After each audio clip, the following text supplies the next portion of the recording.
Risto, talk to him slow. I turn her up to a pack. Her best friend told her she better get back. Okay. Hey.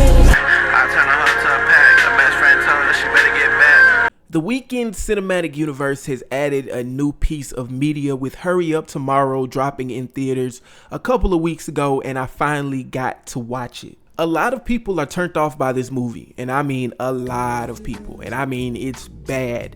I'm talking worst movie of the year talks, worst movie of the decade talks, and in my opinion, I can't agree with that. Although I do agree with a lot of the takes when it comes to The Weeknd's acting, it's fucking awful. This is just a run-of-the-mill Fatal Attraction thriller. I mean, it can't be that bad. You can't fuck that up that bad, even with The Weeknd acting like a damn cardboard box. Like, even with Jenna Ortega, who should really consider firing her agent, even with her phoning it in as much as she is, even with Barry Keoghan phoning it in as much as he is, even with Charli D'Amelio being on the movie in general, like, you can't fuck up a movie like this that bad.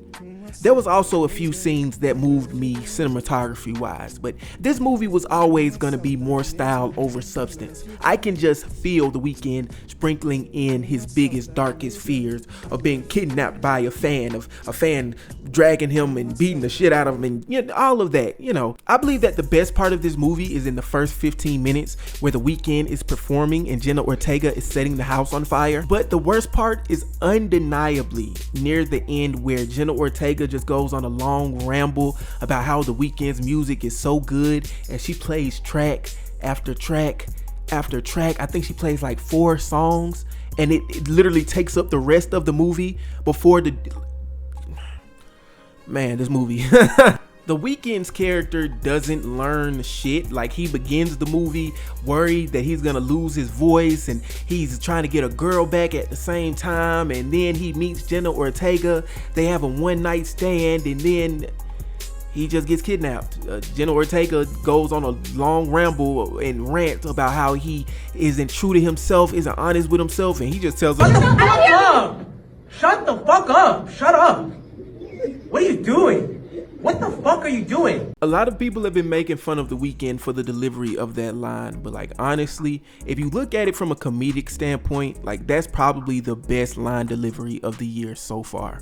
But yeah, enough optimism. Here's what's wrong with this movie. The Weeknd is really bad at this acting shit, man. Like, there's a part in the movie where him and Jenna Ortega are face to face, and she tells him, like, "Why do you look so worried? Why do you look scared?" And he's like, "I'm not scared. I'm just coming to check if you're okay." That nigga looks constipated. Like, look him in his face. He looks constipated. Him going through Shut the fuck up!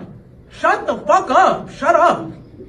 And he looks constipated. It doesn't look like he's acting. He doesn't look worried. He doesn't look mad. He doesn't look sad. He doesn't look scared. He looks confused throughout the whole movie. The Weeknd was in this movie for 1 hour 30 minutes, and the best we got out of him was him fake performing a song.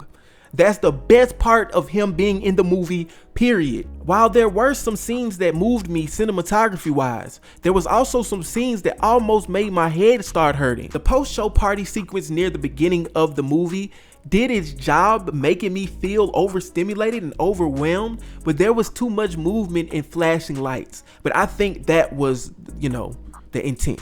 The dream sequence The Weeknd had after he was hit upside the head with the bottle from Jenna Ortega really slowed the movie down. If they wanted to pick up the speed and have Jenna Ortega be some crazy, insane, which she was, of course, if they wanted to cut off half of that and just let Jenna Ortega go into her like crazy ramble and the Weeknd songs and shit, I think that could have been 10 times better than them trying to, have him go through a whole dream sequence and him being by himself. How long was that? Like 10 minutes? Like, come on.